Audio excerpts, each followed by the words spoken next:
প্রত্যেকটি স্তরের সাথে মস্তিষ্কের সাথে তার লাগানো আছে।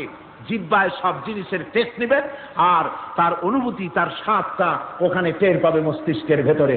এই জিহ্বা আল্লাহ পাক দান করে দিলেন মুখের মধ্যে। সুবহানাল্লাহি বিহামদিহি। সব রকমের স্বাদ পান না একরকম?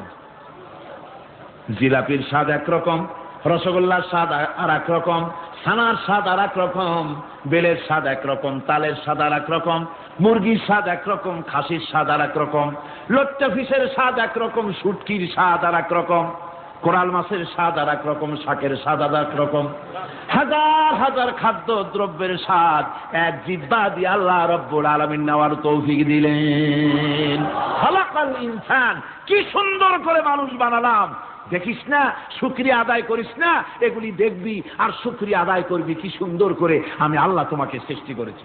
শুধু তাই নয়, আল্লাহ পাক বলেন, ইয়া আইয়ুহাল ইনসানু মা গাররাকা বিরাব্বিকাল কারীম। ও মানুষ, কোন জিনিস তোমাকে ধোঁকায় ফেলে দিল? তোমার মহান প্রভুর ইবাদত থেকে, গোলামি থেকে কোন জিনিস তোমারে ধোঁকায় ফেলে দিল? কেন ধোঁকায় পড়ে গেলে? আল্লাহ রাব্বুল আলামিন তাই বলেন, ইয়া আইয়ুহাল ইনসানু মা গাররাকা বিরাব্বিকাল কারীম। কোন জিনিস তোমাকে ধোঁকায় ফেলে দিল? ওই মহান আল্লাহ রাব্বুল আলামিনের ইবাদত থেকে, গোলামি করা থেকে। কি সুন্দর করে বানালাম। আমার ভাইরা, আমার নিজের জীবনে এক দৃষ্টান্ত আমি প্রায় বলি লোকদেরকে। ছোটবেলায় মাদ্রাসা থেকে বাড়ি ফিরতেছি, তখন গয়নার নৌকা, লঞ্চ নাই, নৌকা। সেই নৌকা বিরাট লম্বা নৌকা, 4-5 জনে দাঁড় বায়, বড় বড় লম্বা লম্বা দাঁড়, ছিপ নৌকা, খুব লম্বা নৌকা। এই নৌকাগুলি প্যাসেঞ্জার বহন করে। স্টেশন আসতে পরে ঢোল পিটায়, মানুষ এসে ওঠে। রাতের বেলায় চলতে হয়, রাতেই এগুলো চলতো বেশি, আজকাল এগুলি আর নাই।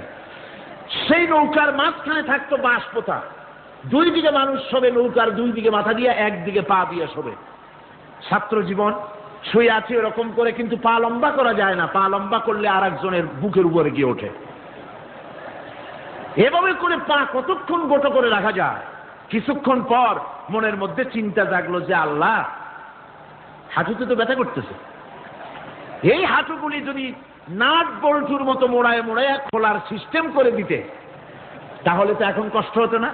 ঠ্যাঙ্গারে মোড়াইয়া খুলিয়া তারপরে ব্যাগের মধ্যে ভরিয়া বালিশের কাজে হতো, ঠ্যাংও ব্যথা করতো না।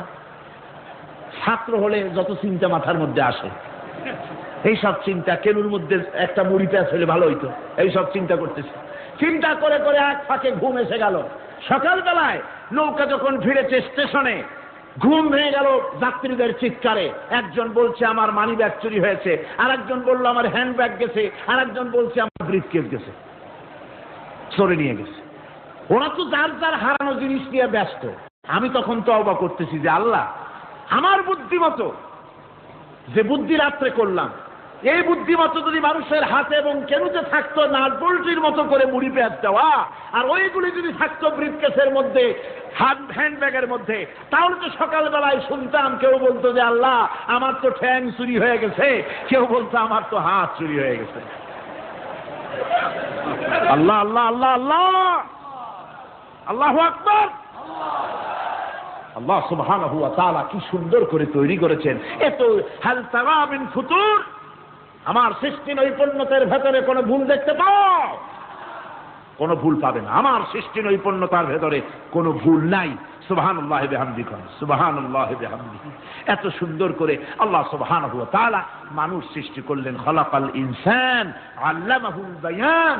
তিনি মানুষকে কথা বলা শিখিয়েছেন, তিনি মানুষকে সৃষ্টি করেছেন এত সুন্দর করে, চামড়া দিয়ে, সুন্দর করে চোখ দিয়ে, চুল দিয়ে, মুখ দিয়ে, কি সুন্দর করে বানিয়েছেন। সুবহানাল্লাহ। দেখুন, পায়ের তালুর চামড়া একরকম, তলার চামড়া আর এক রকম, বুকের চামড়া একরকম, পিঠের চামড়া আর এক রকম, ঠিক কিনা কর? পায়ের উপরের যে চামড়া, ওই চামড়াটা যদি পায়ের তলায় হতো, 2 দিনও হাঁটা যেত না। প্রতি সপ্তাহে 3 বার করে হাফসুল করা লাগবে, কোন ঠিক কিনা? আল্লাহ